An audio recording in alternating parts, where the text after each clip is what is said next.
Hey guys, it's Timmy, and this is Pro Wrestling Unlimited, as we're here on the 5th of February with yet another Smackdown Live review. Let's see. So, last night, we were unable to take calls because Skype was acting all weird. It wanted me to update it, but the update wasn't working right. But I think I've got Skype working, so once we commence talking Smackdown, we're going to try to take some calls. Whether it works or not, we'll see. But it should be working, I believe. So like I said, we will try to take calls, and we'll see how that goes. But let's see who's with us here in the live chat. We've got Marcus Ryan, Jeff Guevara, Jordan Ewing.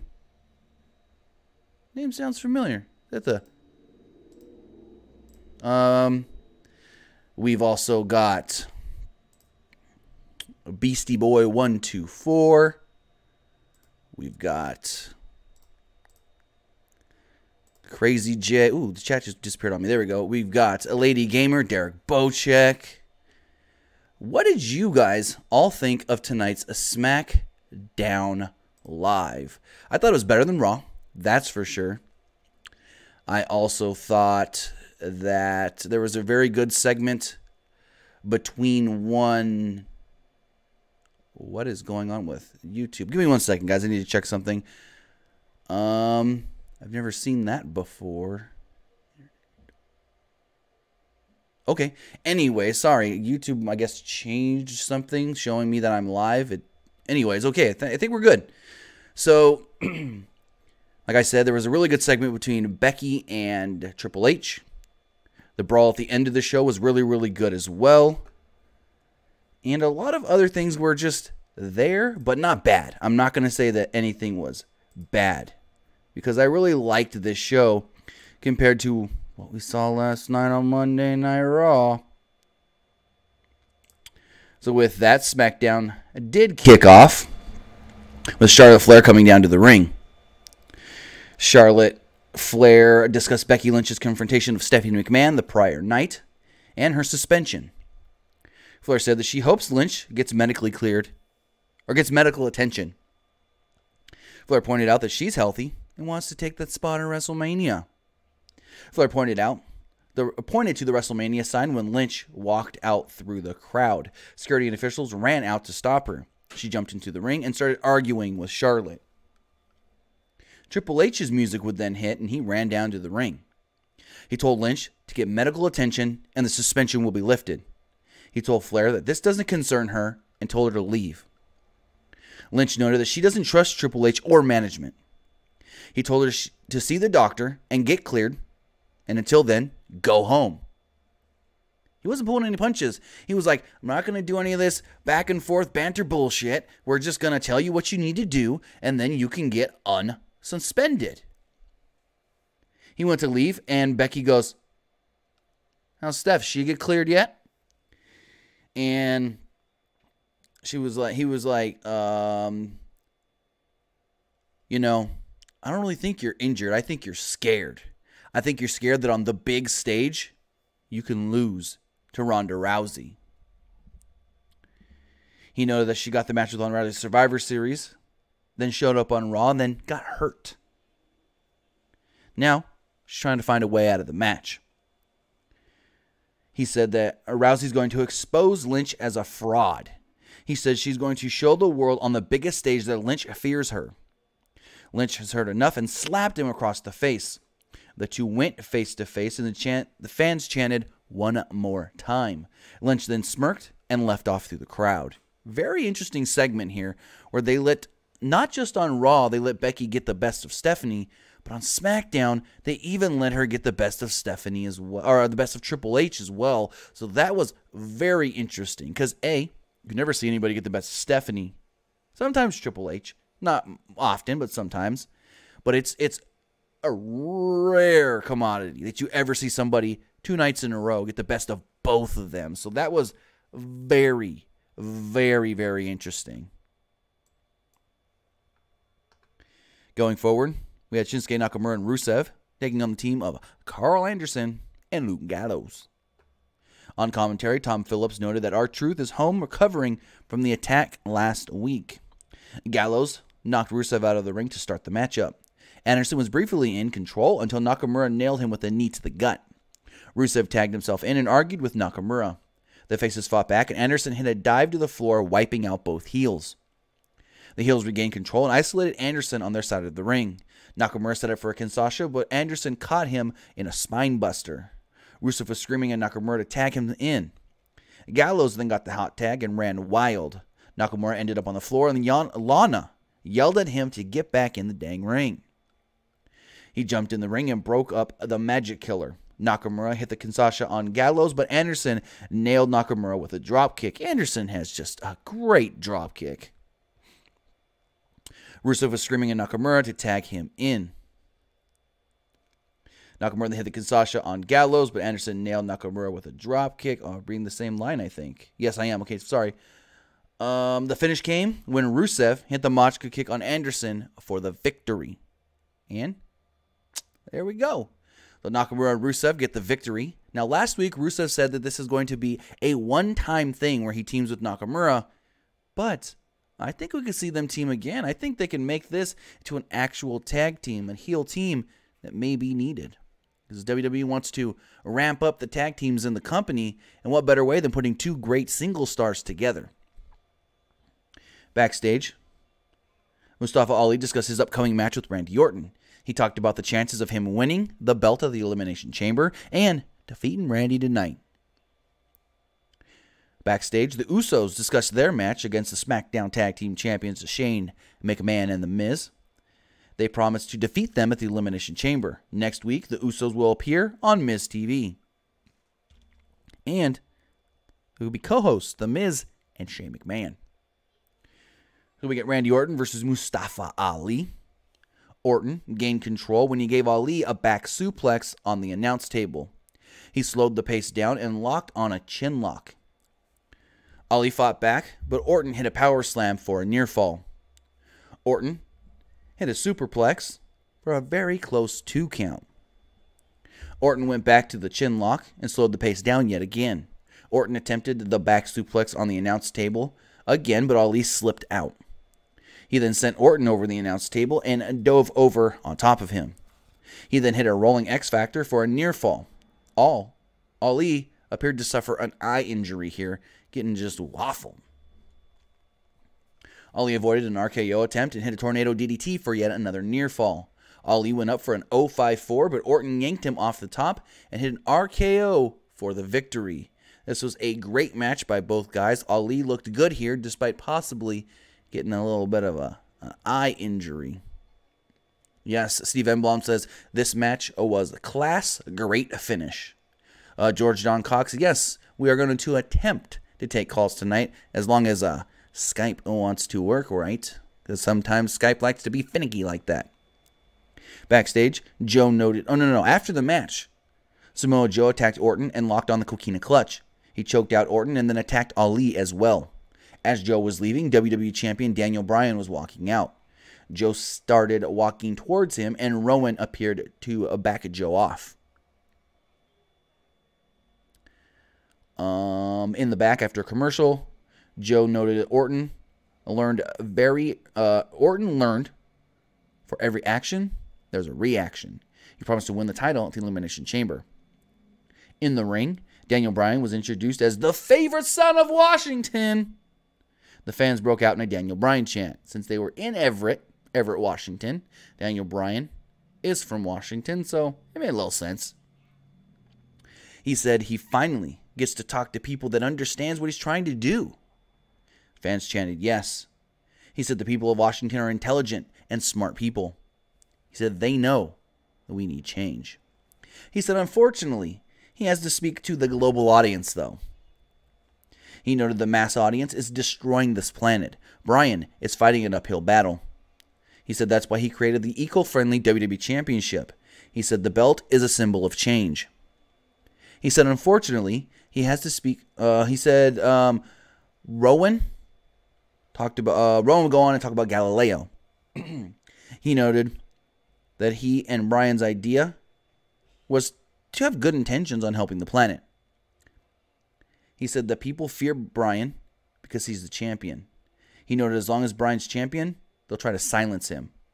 The fans gave Rowan the what treatment. Bryan got mad at the audience for chanting the what. Bryan noted that he's the planet's champion and not management's champion.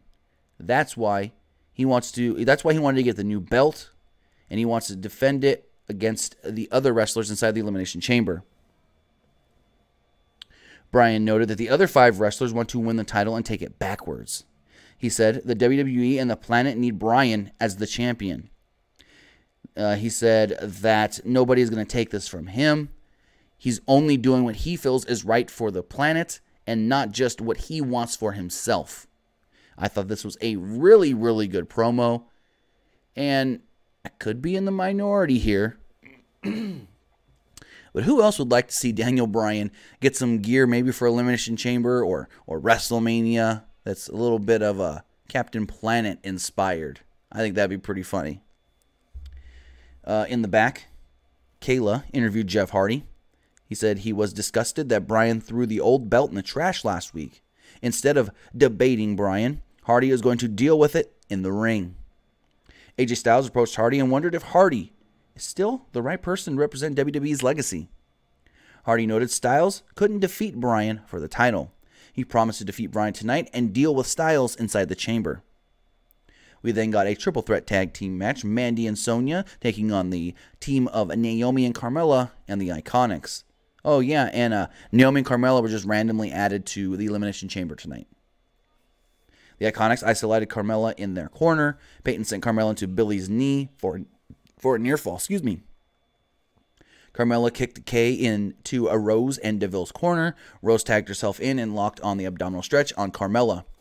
Naomi got the tag and chased Rose, but tagged out. Royce tagged in, but Naomi threw her into Rose, and Rose made the tag. Naomi then pulled Rose in by her hair. And the finish came when Rose hit her version of the Angel's Wings on Naomi for the victory. In the back, Zelina Vega and Andrade discussed the folklore of Rey Mysterio. Vega said the legend of Andrade starts with Mysterio's end. We then got the main event, Jeff Hardy taking on WWE Champion Daniel Bryan. Bryan took over after hitting a running dropkick in the corner. Hardy fought back and sent Bryan to the floor with another dropkick. Hardy attempted to jump off the steel steps, but Rowan stood in the way. That gave Bryan a chance to regain the control of the match. Bryan worked over Hardy's arm, but Hardy fought back. He sent Bryan to the floor and hit a clothesline off the apron. Hardy went up for a swanton, but Bryan rolled out of the way. Bryan regained control and scored a close, very close near fall.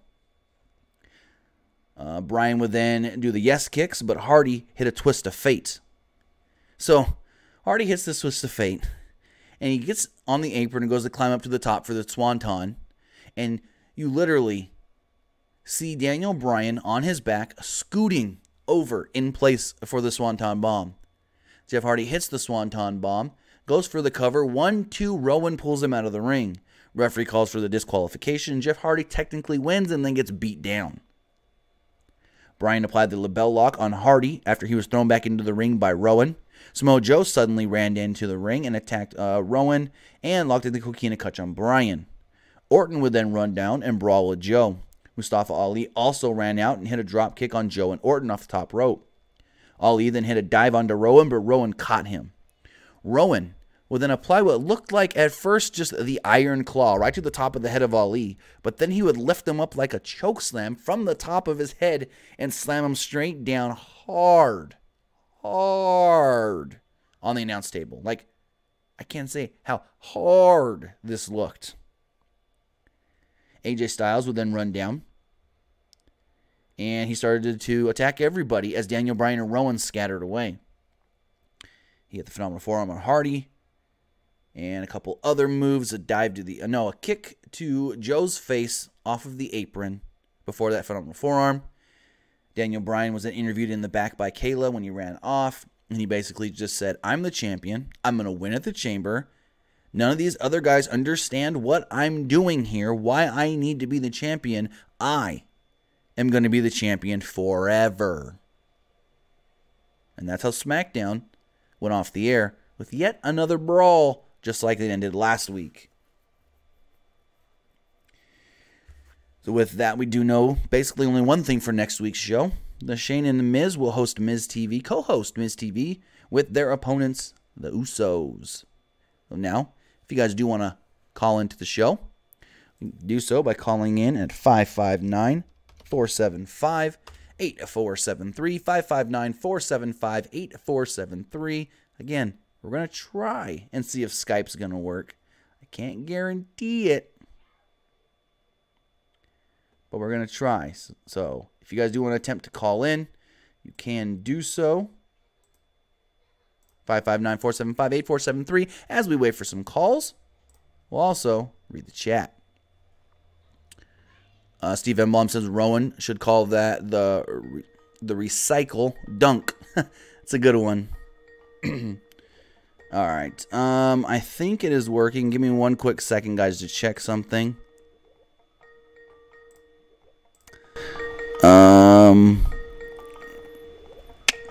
This may not actually work.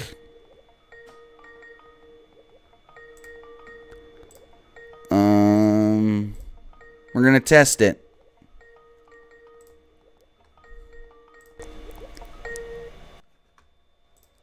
Caller, you're on the air. What's going on?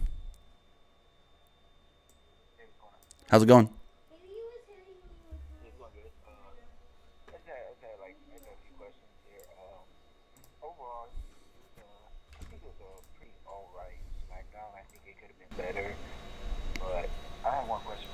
Yes. What are they doing as far as like WrestleMania? Where do you think they're going with that? Honestly, I have no clue. Do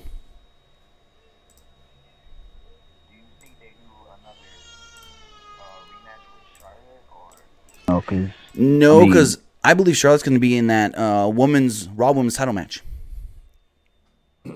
Right? How is she getting in there?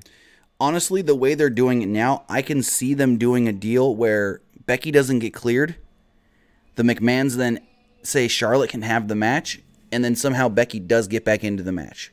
I can maybe see that happening. Right, yeah. I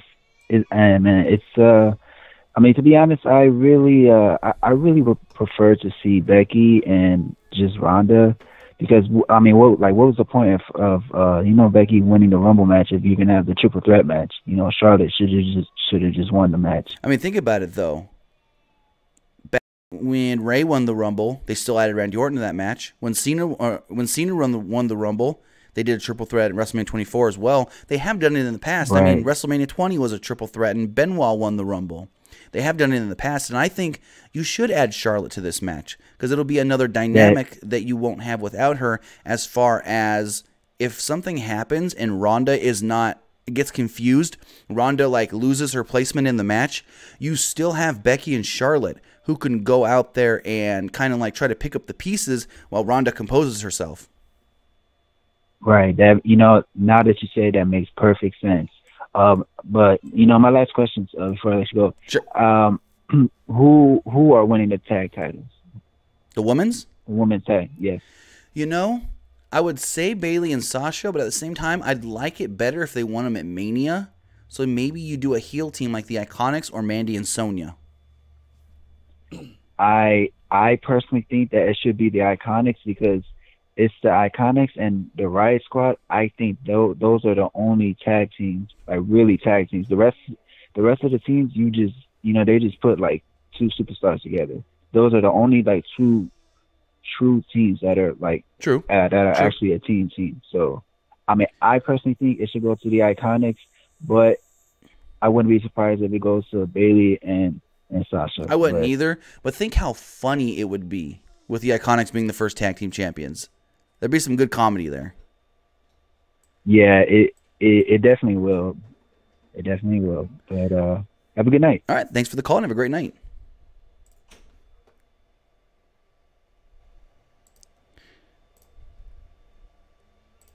All right, let's take another call here. Caller, you're on the air. What's going on? Hey, Tim. How's this call quality? Good. Very good, very good. So what is Jeff Hardy doing with this delete thing? When Matt Hardy does it, it looks like he's like left swiping someone on Tinder. But when Jeff does it, it looks like a Nazi salute. Like what? He's always done it like that. He's got like the, I guess you can call it the half-ass lazy version. Yeah, but I'm just like wondering if he's starting to cause a stir, social media or whatever, if he's getting some backlash. But I guess so. Not. It just looks so disturbing to me. But honestly, I think he's just doing it and not even thinking, just throwing it out there. I sure hope so, but whatever. Hopefully it's fine, but no one gets really pissed off. But I have a question about New Japan stuff. Okay. Do you think Jay White's winning the title in Osaka next Monday? You know, I think there could be a possibility. Very good possibility. Mm-hmm. But at the same time, you know, thinking about it, maybe he wins the title, and then you can do the big match at Madison Square Garden where Tanahashi wins it back. Yeah, and by maybe winning the New Japan Cup just to get him back in that match. But right. If Jay White doesn't, who do you think is the next IWGP champion down the line? That's a tough one. I mean, if you look at that roster, there's not too many people that I would put in that spot. I don't think you should go back to Okada yet. I think give him some time to just relax, basically. He had that company on his back for years. Now he can just relax and have fun. But I think, you know, if you're doing that show in Madison Square Garden, we all assume, now it could be an ROH title match going on last, but we would assume because, you know, New Japan's the bigger draw, you can have that match go on last, and you would want a babyface to win to actually, you know, bring the fans, make the fans leave happy. So I can see, you know, Jay White winning the belt, and then Tanahashi getting a rematch, and then winning it back at MSG, unless Bird Gotti read my mind. Tanahashi keeps the title, defends against Jericho at MSG, and successfully defends. Jericho has stated that he wants to work with Tanahashi, and what better spot than on the biggest show New Japan's ever going to be involved in so far, if not ever, in America. That is fair. The only other thing that I could maybe think of, if whether or not Tanahashi wins or loses in Osaka, Naito has been saying he wants to be the first guy to hold the Intercontinental and the heavyweight titles. I did not think of that. So maybe he wins the New Japan Cup and then goes on. But that would be interesting. There's so many combinations. But thinking of Jericho Tanahashi, now we know the show's already sold out. That's not the issue. But they need to sell pay-per-view. Jericho Tanahashi in America, could be a big draw for pay-per-view. Yeah, especially since they only have the Hall of Fame show to go against it. Exactly. Yeah, why not? So, with that, I want to say thanks for the call and have a great night. Yep, you too. All right. If anybody else does want to call in, 559-475-8473. 559-475-8473. Looking at the chat here. George John Cox says, is there any news on JoJo? I have no clue what's going on with JoJo. Haven't heard anything other than she's okay. She's not hurt or out with an illness or anything. I don't know why she's been missing from Raw the last couple of weeks. Looking at the chat.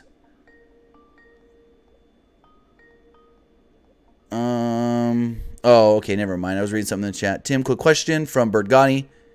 How many years have you been covering wrestling? I started officially covering wrestling here with Pro Wrestling Unlimited in August of 2015. That's when I first started covering it.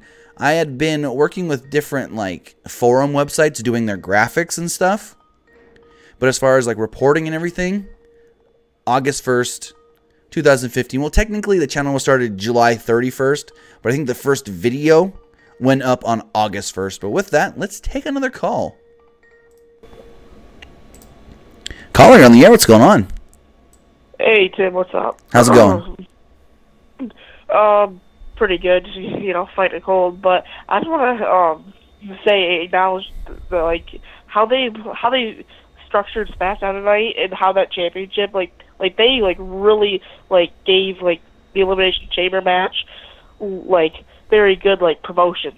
So, Right. The whole show Yes. was about those 6 guys. So I was super happy, because I always felt like maybe at SmackDown, not all the championships got on the show, or even felt like it was important. But they made that WWE Championship very important tonight. But I feel. here's the odd thing: the way they ended it with everybody brawling is typically the way they end a go-home show, not 2 weeks before. So it's gonna be interesting to see how they end next week's show, because they can't end it with a brawl again, because technically last week ended with a brawl as well. Yeah, that was kind of the only thing I really did like about the show. I felt like it was just a flashback to last week. I was watching, I was kind of on my phone, and then all of a sudden there's a brawl, and I'm like, what the hell is going on, So, but I want to say the whole Asuka, the whole, her being a champion and them having a package and Byron saying who's going to step up. Well, I mean, it looks like, Charlotte's, and the whole Becky thing, and Right. the rest of the women are going after the tag team. And I'm really thinking, and this is my opinion, that they might do Nikki Cross at Mania because she's a heel now. It just makes sense to me. I mean, is she a heel? She was a heel this week. Does that mean she's going to stay a heel? I don't know, though. They'd have a good match. They'd have a good match, though. I mean, she has a gimmick, though, where it can be, this week, 1 week, that week, the next week. True, but the fans can't. The fans won't get behind somebody if they keep turning them every single week. If 1 week they're a heel, next week they're a babyface, the next week they're a heel, next week fans won't get behind that. That's the only issue there. Well, then they can just cheer for Asuka. I mean, Mania, but I don't know, because Nikki Cross is a pretty big fan favorite. That's true. But all right, thanks for taking my call. All right, thanks for the call. Have a great night.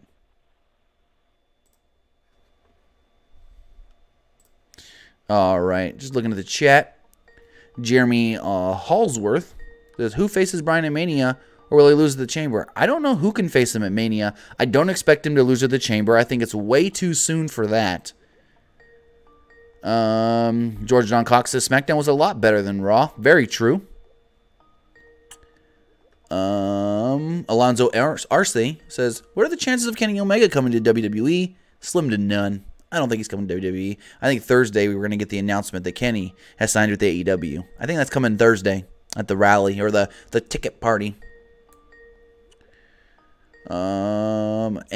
MK Just Mike says, I didn't like SmackDown too much tonight. What's up with Becky attacking Stephanie and slapping Triple H? They're trying to make her the new Stone Cold. Get the fans super mega behind her. That's what that's all about. Let's take another call. Caller, you're on the air. What's going on? Hi. I got 2 questions to ask you. And Sure. My first question is, do you see Daniel Bryan and Mustafa Ali facing each other at WrestleMania? It'd be a good match, but I don't know if Vince McMahon would put Ali, even though he likes Ali, I don't know if he'd put Ali in that big of a match at WrestleMania. And my second question is,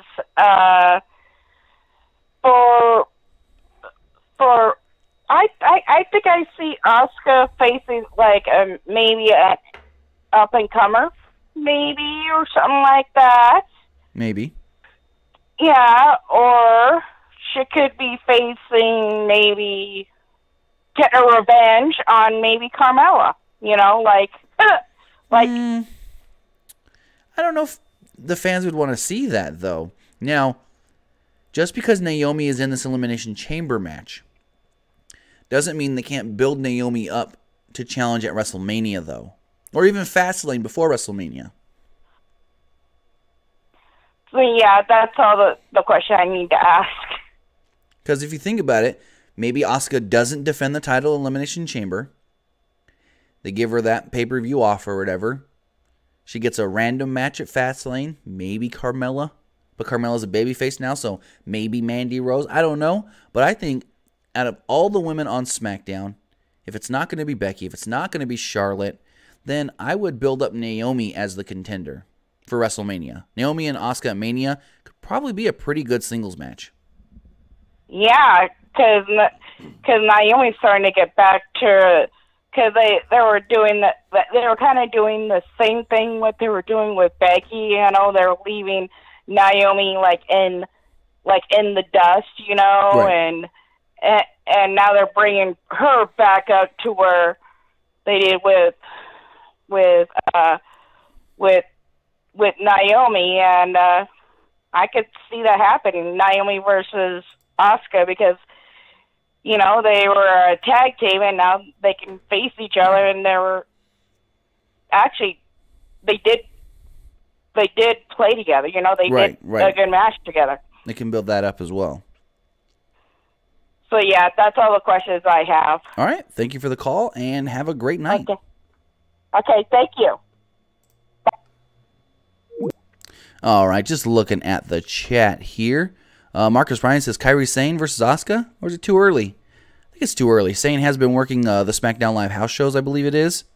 But I just don't think that she's coming up to the main roster anytime soon. I just think their thought was, we need another girl. She's popular. Let's throw her on there as a surprise. I think that's all the Kairi Sane thing is at the SmackDown house shows.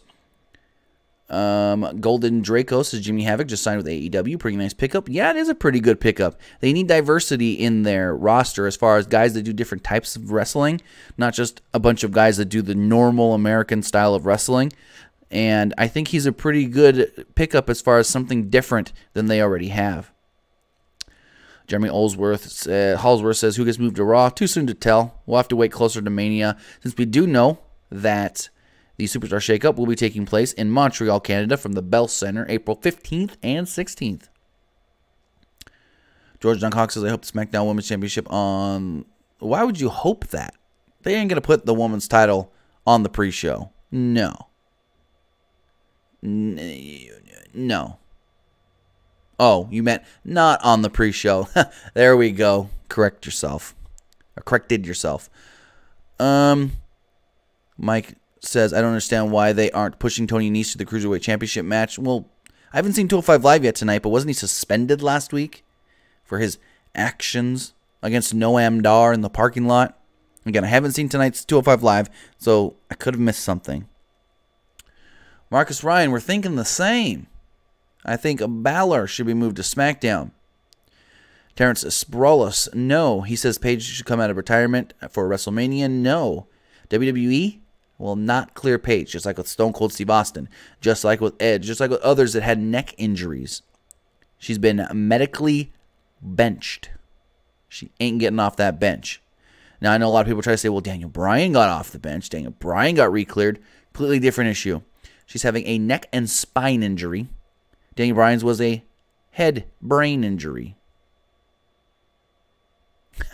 George John Cox said I did it, Tim. Just looking at the chat here before we do wrap it up. If you guys do have any more questions, just let me know in the chat. Where did that go? I saw something funny. Oh, Nyan Islam said, I just opened up the video that says SmackDown Live, and then you're talking about ROH and New Japan. Yeah? Hey, caller has a question. I'm going to answer it. Derek Boger said, got scammed on WWE tickets. What do you mean, bud? It's an interesting comment to throw in the chat. Jeremiah Jones says, remember how fun parking lot brawls used to be? I still love the one with Eddie and John Cena. Chavo coming in and interfering. Marcus Ryan said, did you watch halftime heat? I did, and I really, really liked the match. I thought it was a great match. It was different than what we normally get out of WWE and out of a lot of NXT stuff as well. So I thought that was a very fun match, and I hope they do it again. The Performance Center looked perfect for this. I heard they had like almost 400 people in there. So do it again. I mean, they can't just do a billion shows from the PC, but I think here and there, sporadically, every so often, maybe give us a PC match or even a full show. It's very cost effective. I mean, they don't have to go and... Oh, now, I don't know if they have to pay to rent out Full Sail or if they've got like an agreement with Full Sail that they get to run for free. I don't know that. But if they do have to pay for the usage of Full Sail, then doing more stuff at the PC, that's cost effective. But with that, I'm going to say thank you, Benjamin A., for the 99-cent super chat donation. Derek Boach says, bought tickets to an upcoming WWE event and they didn't work. Just shaming myself. What do you mean didn't work? And where did you buy them from? Hit me up on Twitter. Send me a DM at PW Unlimited. You can find us, like I said, on Twitter at PW Unlimited. You can also find us on Facebook, facebook.com/Pro Wrestling ULTD. You can also find us on Instagram, our website, pwunlimited.net, and patreon.com/PW Unlimited. With that, I want to say thank you guys for the calls, for joining me here in the live chat. We will be live again tomorrow with the PW Unlimited Wednesday show, talking all the big news from this week in pro wrestling. I'll see you then. Have a great night, guys.